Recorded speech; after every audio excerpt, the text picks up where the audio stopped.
Item ಯಾವುದೇ ಇರಲಿ try ಮಾಡಿ ಆಚಿ ಚಿಕನ್ ಮಸಾಲಾ. ಬಿಡದಿ ಟೌನ್ಶಿಪ್ ವಿರೋಧಿಸಿ ಬಿಜೆಪಿ ಜೆಡಿಎಸ್ ಪಾದಯಾತ್ರೆ ವಿಚಾರಕ್ಕೆ ಸಂಬಂಧಪಟ್ಟಂತೆ ಮಾಗಡಿ ಶಾಸಕ ಬಾಲಕೃಷ್ಣ ವಾಗ್ದಾಳಿ ನಡೆಸಿದ್ದಾರೆ. ಏನ್ ಹೇಳಿದ್ದಾರೆ ಬನ್ನಿ ನೋಡೋಣ.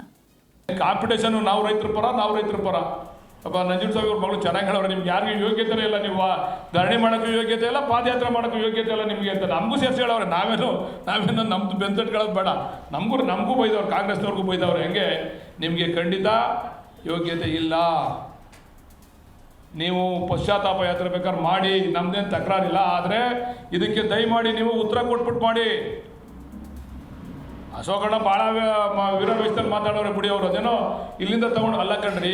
ಅಶೋಕಣ್ಣ, ನೀನು ಒಬ್ಬ ವಿರೋಧ ಪಕ್ಷದ ನಾಯಕ, ನಿನಗೊಂದು ಮಿನಿಮಮ್ ಕಾಮನ್ ಸೆನ್ಸ್ ಇರಬೇಕು. ಏನೋ 3 ರಾಜ್ಯದ ಎಲೆಕ್ಷನ್ಗಂತ ಇದು ಕಿಕ್ ಬ್ಯಾಕ್ ಅಲ್ಲ ಕಣ್ರಿ. ಇವತ್ತು ಆಯ್ತದೇನ್ರಿ ಅದು? ಇನ್ನು 10 ವರ್ಷ ಬೇಕು ಟೌನ್ಶಿಪ್ ಆಗೋಕ್ಕೆ. ಮಿನಿಮಮ್ ಕಾಮನ್ ಸೆನ್ಸ್, ಒಬ್ಬ ವಿರೋಧ ಪಕ್ಷದ ಲೀಡರ್ ಆಗಿ ನಿನಗೊಂದು ಮಿನಿಮಮ್ ಕಾಮನ್ ಸೆನ್ಸ್ ಇಲ್ಲ ನಿಮಗೆ ಅಂತಂದರೆ ಹೆಂಗೆ ಅಶೋಕಣ್ಣ? ನಿನಗೆ ನಾಳೆ ಟೌನ್ಶಿಪ್ ಆಗ್ಬಿಟ್ರೆ, ನಾಳೆ ಟೌನ್ಶಿಪ್ ಅಕ್ವೈರ್ ಆಗ್ಬಿಟ್ರೆ, ಜಗದೀಶ್ ಶೆಟ್ಟರು ಯಡಿಯೂರಪ್ಪನವ್ರು ಸೇರಿ ತಿಮ್ಮೇಗೌಡರಿಗೆ ಆ ಜಾಗನ ಅಕ್ವೈರ್ ಮಾಡಿದ್ರು ದುಡ್ಡು ಕೊಡ್ತೀವಿ ಅಂತೇಳಿ ಆಶ್ವಾಸನೆ ಕೊಟ್ಟು ದುಡ್ಡು ಕೊಟ್ಟರು. ಅಂದರೆ ಅವತ್ತು ಹೇಳ್ತವ್ರೆ, ಸಿದ್ದರಾಮಣ್ಣವರೆಲ್ಲ ಕಿಕ್ ಬ್ಯಾಕ್ ತೊಗೊಂಡಿರೋದು ಸನ್ಮಾನ್ಯ ಕುಮಾರಸ್ವಾಮಿ ಅವರೇ. ನಿಮ್ಮ ಆತ್ಮೀಯ ಸ್ನೇಹಿತರಿದಾರಲ್ಲ, ಇವಾಗ ಯಾರನ್ನ ತಪ್ಪಿಕೊಂಡು ಇಬ್ಬರು ಒಬ್ರಿಗೊಬ್ರು ತಪ್ಪಾಡ್ತಿದ್ದೀರಲ್ಲ, ಸನ್ಮಾನ್ಯ ಯಡಿಯೂರಪ್ಪನವರು, ಸನ್ಮಾನ್ಯ ಜಗದೀಶ್ ಶೆಟ್ಟರು, ಇವರು ತಿಮ್ಮೇಗೌಡರಿಗೆ ಅದನ್ನು 1,000 ಎಕರೆನ ಅವ್ರ ಹತ್ರ ಕಿಕ್ ಬ್ಯಾಕ್ ತೊಗೊಂಡಂಥವ್ರು. ಸ್ಪಷ್ಟೀಕರಣ ಕೊಡ್ಬೇಕು ನೀವು ಕುಮಾರಸ್ವಾಮಿ ಅವರು. ಅರ್ಧಂಬರ್ಧ ಈ ಇಂಟರ್ ರನ್ ಕೇಸ್ ಬೇಡ ಕುಮಾರಸ್ವಾಮಿ ಅವರೇ.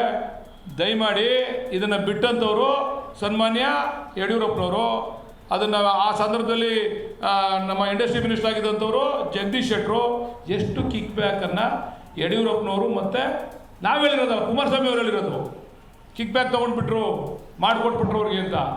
ಅದು ಎಷ್ಟು ಕಿಕ್ ಬ್ಯಾಕ್ ತೊಗೊಂಡ್ರು ಅಂತೇಳಿ ಕುಮಾರಸ್ವಾಮಿ ಅವರು, ಯಡಿಯೂರಪ್ಪನವರು ಮತ್ತು ಜಗದೀಶ್ ಶೆಟ್ಟರನ್ನ ಕೇಳಬೇಕು. ಬೇನಾಮಿ ಕುಮಾರಸ್ವಾಮಿ ಅವ್ರ ಅತ್ತೆ 2008ರಲ್ಲಿ ಅವ್ರ ಹೆಸರು ರಿಜಿಸ್ಟರ್ ಮಾಡ್ಕೋತಾರೆ. ಯಾವಾಗ 2006ರಲ್ಲಿ ಇದು ನೋಟಿಫಿಕೇಶನ್ ಮಾಡಬೇಕು ಅಂತ ತೀರ್ಮಾನ ಮಾಡ್ತಾರಲ್ಲ, ಯಾರಪ್ಪ real estate? D K Shivakumar ಅವರು ತಗೊಂಡವ್ರ ಜಮೀನ, ಬಾಲಕೃಷ್ಣ ತಗೊಂಡವ್ರ ಜಮೀನಲ್ಲಿ ತಗೊಂಡ್ರದ್ದು ಯಾರು? ಕುಮಾರಸ್ವಾಮಿ. ಯಾರ ಹೆಸರಿಗೆ? ಅವ್ರ ಅತ್ತೆ ಹೆಸರಿಗೆ. ಅವ್ರ ಅತ್ತೆ ಹೆಸರಿಂದ 23ರಲ್ಲಿ ಮಗಳ ಹೆಸರಿಗೆ ಅದನ್ನು ಗಿಫ್ಟ್ ಡೀಡ್ ಮಾಡ್ತಾರೆ. ಯಾರ ಹೆಸರಿಗೆ? ಅನಿತಾ ಕುಮಾರಸ್ವಾಮಿ ಹೆಸರಿಗೆ. ತಗೊಂಡಿದ್ದು ಯಾವಾಗ? ನೀವು 2002ರಲ್ಲೋ 2001ರಲ್ಲೋ 2003ರಲ್ಲೋ ತಗೊಂಡಿದ್ರೆ ನಾವು ಒಪ್ಕೋತಿದ್ದೋ, ಹೌದಪ್ಪ ಇವ್ರದ್ದು ಪ್ರಾಮಾಣಿಕವಾಗಿ ಏನೋ ವ್ಯಾಪಾರ ಮಾಡ್ಕೊಂಡವ್ರೆ ತಗೊಂಡವ್ರೆ ಅಂತ.